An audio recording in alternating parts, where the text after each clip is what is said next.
ng mga nakakaantig at kapanapanabik na eksena sa Little Star. Hatid sa inyo ng Nescafe Classic, Coffee Mate, Milo, at Ariel Antibac with Power of Safeguard.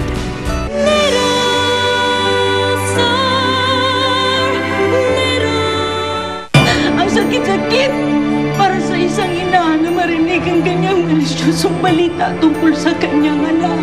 Kaya doon sa nagkakalat ng chismis na buntis si Gwyneth, nakikiusap ako. Please, tigilan niyo na. Hindi po yun totoo. Di hamak na mas magaling akong umarte kaysa mga ibang artista dyan, ano? Kaya, Mak, Ano? meron po talaga nabuntis. Pero hindi po ako yun. Ay, sino? Yung PA ko po si Helen. Tayo nalinagsalita na si Gwyneth. It's not true. Hindi siya buntis. Ay, sinabi ko naman sa inyo, hindi nga ako buntis.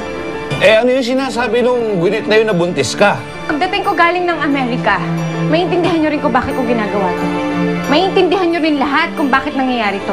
Nakahinga ako ng maluwag na nabalitaan ko hindi naman pala totoo siyang buntis. Paano kung... Paano kung buntis siya?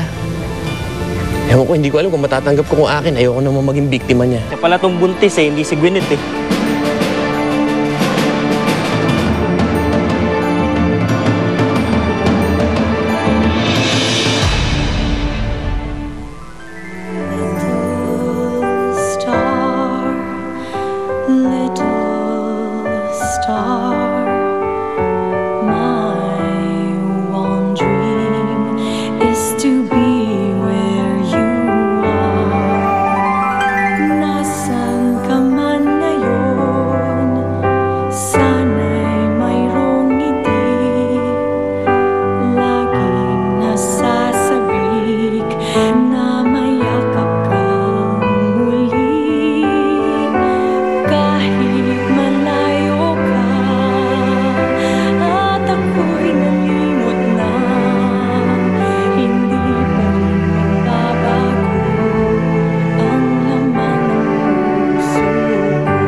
Nakakapagod ang biyahe, ano?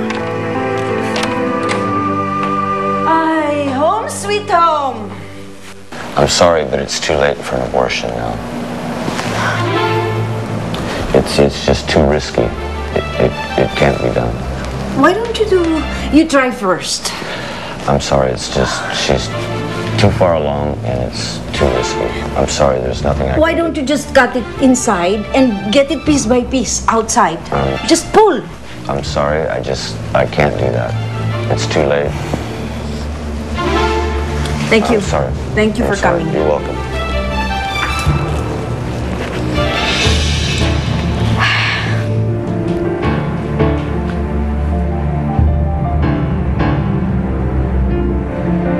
Katangahan mo ito ha? Kasalanan mo, ha? Kapag nawala ang sarili mo, walang sisisip kundi ikaw! Ma! Kapag uminom tayo, naku! Hindi kita mapatawad! Ma! Ikaw, ha? Ikaw pa rin ang nagbuntis! Hanggang sa makauwi tayo sa Maynila! Ang malalaman nila, ikaw ang nagbuntis! Hindi ka na naawa sa akin! Pagkatapos ng lahat ang hirap ko sa'yo! Ikaw ang buntis, hindi siya!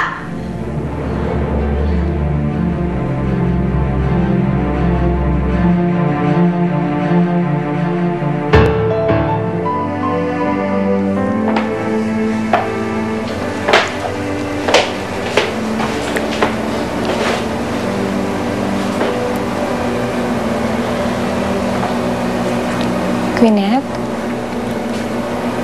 Okay ka lang ba? Bakit hindi ka pa natutulog? May nararamdaman ka bang hindi maganda? Gumalaw siya. Sumipa.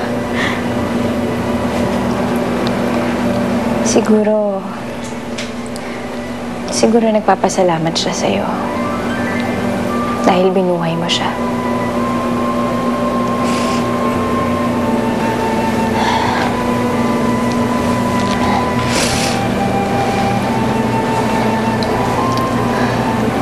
Ganit, naiintindihan ko mga pinagdadaanan mo.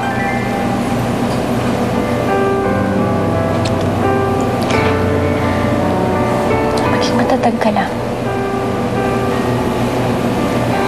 Lalo na ngayon. Magiging nanay ka na. Helen,